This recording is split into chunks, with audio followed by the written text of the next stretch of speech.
আসসালামু আলাইকুম।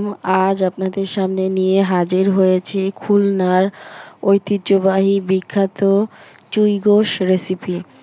এটা কিন্তু খুলনার একটি ঐতিহ্যবাহী বিখ্যাত খাবার চুই গোশ রেসিপি। চলুন আমরা রান্নার প্রসেসে চলে যাই।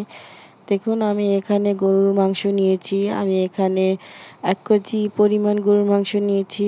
আপনারা চাইলে কম বেশি করে নিতে পারেন। আমি এখানে রেগুলার পিস করে নিয়েছি। আমি এখানে তেল, চর্বি সবকিছু মিলিয়েই আমি এখানে মাংসটা নিয়েছি। তেল, চর্বি সহকারে আ আ রান্না করলে কিন্তু খেতে ভালো লাগে। হাড়, মাংস, চর্বি সবকিছুই থাকবে এমন। দেখুন এই হচ্ছে সেই কাঙ্ক্ষিত চুই ঝাল। এই চুই ঝালটা দিয়েই কিন্তু আমি এটা রান্না করব। চুই ঝাল দিয়ে মাংস রান্না করলে কিন্তু অন্যরকম একটা টেস্ট আসে। চলুন আমরা রান্নায় চলে যাই। দেখুন আমি কিন্তু ১ম এই চুলায় একটা কড়াই বসিয়ে দিয়েছি। কড়াইতে আমি সরিষার তেল দিয়ে দিয়েছি। সরিষার তেলটা আমি দিয়ে দিলাম গোটা গরম মসলা। সরিষার তেল কিন্তু গরম হয়ে এসেছে। আমি গোটা গরম মসলা দিয়েছি। গরম মসলাটা যখন এই যে এইভাবে একটু আ আ তেলের ভিতর ঘ্রাণ ছাড়বে তখন দিয়ে দেব পেঁয়াজ কুচি। পেঁয়াজ কুচিটা দিলে ১ম এ একটু ফেনা হবে, এতে কোনো সমস্যা নেই। আমি এটাকে ভেজে ব্রেস্তা করব। দেখুন ব্রেস্তাটা কিন্তু হয়ে গেছে। এই যে এখন আমি এতে দিয়ে দেব আদা রসুন বাটা। আমি এখানে ১ চামচ উঁচু করে আদা বাটা দিয়েছি এবং ১ চামচ উঁচু করে রসুন বাটা দিয়ে দিয়েছি এবং আদা রসুনের পেস্টটা আমি পেঁয়াজের সঙ্গে খুব ভালো করে নেড়েচেড়ে কষিয়ে নিব। এটাকে ততক্ষণ পর্যন্ত কষাতে হবে যতক্ষণ পর্যন্ত এর কাঁচা ফ্লেভারটা সরে না যায় ততক্ষণ পর্যন্ত। দেখুন আমি কিন্তু খুব সুন্দর করে নেড়েচেড়ে এটাকে কষিয়ে নিচ্ছি। এটাকে একটু ধৈর্য ধরে কষাতে হবে। দেখুন এ পর্যায়ে আমি দেখুন এটা কষানো হয়ে গেছে। এবারে আমি দিয়ে দেব শুকনো উপকরণগুলি। দিয়ে দেব স্বাদ অনুযায়ী লবণ। লবণটা আপনারা সবার টেস্ট মতো দিবেন। দিয়ে দেব হলুদ গুঁড়া। এখানে আমি ছোট চামচের ১ চামচ হলুদ গুঁড়া, ১ চামচ মরিচ গুঁড়া এবং ১ চামচ ধনিয়া গুঁড়া দিয়ে দিয়েছি ছোট চামচের। এবারে সবগুলো উপকরণ আমি আদা রসুন পেস্টের সঙ্গে সব খুব ভালো করে আমি কষিয়ে নিব। দেখুন আমি কিন্তু খুব ভালো করে কষিয়ে নিচ্ছি। এ পর্যায়ে চুলার আঁচটা একটু লো টু মিডিয়ামে রাখবেন। দেখুন আমি একটু নিচ থেকে যাতে ধরে না যায় এজন্য একটু পানি দিয়ে আবারও কষিয়ে নিলাম। দেখুন পুরোটা তেল উপরে ভেসে উঠেছে। এ পর্যায়ে আমি দিয়ে দেব শাহি গরম মসলার গুঁড়া। আমি এখানে হাফ চামচ করে ১ চামচ শাহি গরম মসলার গুঁড়াটা দিয়ে দিয়েছি। দিয়ে আমি আবারও খুব ভালো করে কষিয়ে নেব। আমি প্রত্যেকটা ভিডিওতেই বলি শাহি গরম মসলার গুঁড়াটা একটু পরে দিবেন, কষানোর একটু পরে দিবেন। দেখুন আমি কিছুটা পানি দিয়ে দিয়েছিলাম মসলায়। এবারে পানিটা আমি একটু নাড়িয়ে চাড়িয়ে আমি একটু ওয়েট করব যতক্ষণ উপরে তেল না ভেসে ওঠে ততক্ষণ পর্যন্ত।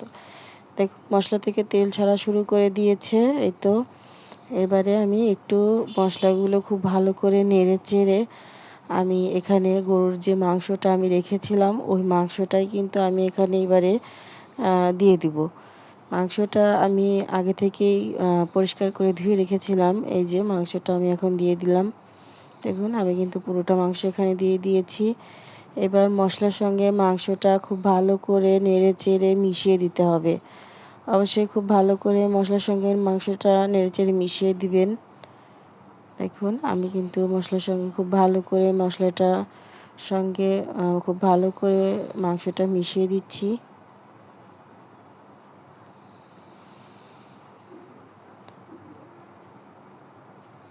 এই তো আমার মেশানো হয়ে গেছে। এখন আমি ঢাকনা দিয়ে ঢেকে আমি ১০ মিনিটের জন্য অপেক্ষা করব। ফিরব ১০ মিনিট পর। দেখুন এই যে ১০ মিনিট পরে ফিরে এসেছি। এ পর্যায়ে কিন্তু মাংস থেকে অনেকটাই পানি ছেড়ে দিয়েছে। এই তো এই মাংসটা যে পানিটা ছেড়েছে এই পানিটা কিন্তু আমি সম্পূর্ণ পানিটা আমি লো আঁচে আমি শুকিয়ে নিব। আমি এটাকে আবারও ঢেকে দিব ১০ মিনিটের জন্য লো আঁচে আমি পানিটা শুকিয়ে নিব। দেখুন ১০ মিনিট পরে কিন্তু আবারও ফিরে এসেছি। আমি ১০ মিনিটের মধ্যে একবার কিন্তু এসে নাড়িয়ে-চাড়িয়ে দিয়েছি মাংসটা। আবারও একবার এসেছি দেখুন এ পর্যায়ে কিন্তু পানি নেই। পুরোটা পানি কিন্তু এখানে শুকিয়ে গেছে। আমি আবার একটু নেড়ে-চেড়ে দিচ্ছি। এ পর্যায়ে যারা আমার ভিডিওটি দেখছেন যদি ভালো লেগে থাকে লাইক কমেন্ট শেয়ার করবেন এবং আমার চ্যানেলটি অবশ্যই সাবস্ক্রাইব করে রাখবেন। দেখুন মাংসটা কিন্তু আবারও খুব ভালো করে নেড়েচেড়ে একটু আমি কষিয়ে নিলাম। এবারে আমি দিয়ে দেবো গরম পানি। মাংসে অবশ্যই গরম পানিটা দেওয়ার চেষ্টা করবেন। গরম পানিটা দিলে কি হয়, মাংসটা খুব তাড়াতাড়ি সেদ্ধ হয় এবং খেতেও ভালো লাগে। দেখুন আমি এখানে পর্যাপ্ত পরিমাণ পানি দিয়েছি। এই পানিটা দিয়েই কিন্তু আমি মাংসগুলি পুরোটা সেদ্ধ করব। এবারে আমি দিয়ে দেবো সেই কাঙ্ক্ষিত চুই ঝাল। আমি এখানে যে চুই ঝালটি দেখুন ছোট ছোট টুকরো করে কেটে রেখেছিলাম, এই যে সেটাই আমি এখানে দিয়ে দিচ্ছি। এবারে একটু মাংসের সাথে মিশিয়ে আমি ঢাকনা দিয়ে এটাকে রান্না করব পুরো 30 মিনিট। আমি একদম লো আঁচে 30 মিনিট রান্না করব। ফিরবো 30 মিনিট পর। দেখুন 30 মিনিটের মধ্যে কিন্তু আমি 2, 3, 4 বার আমি এটাকে নেড়েচেড়ে দিয়েছি। এখন এই যে এই পর্যায়ে আছে, এখন কিন্তু মাংসটা খুব ভালো করে সেদ্ধ হয়ে গেছে। আসলে গরুর মাংসটা কিন্তু বলা যায় না কার কতটা সময় লাগবে। আমি এখানে লো আঁচে করেছি এজন্য 30 মিনিটে হয়ে গেছে। আপনাদেরটা বেশি কম লাগতে পারে। দেখুন আমার মাংসটা পুরোটা সেদ্ধ হয়ে গেছে। এই যে প্রেস করলেই কিন্তু খুলে যাচ্ছে।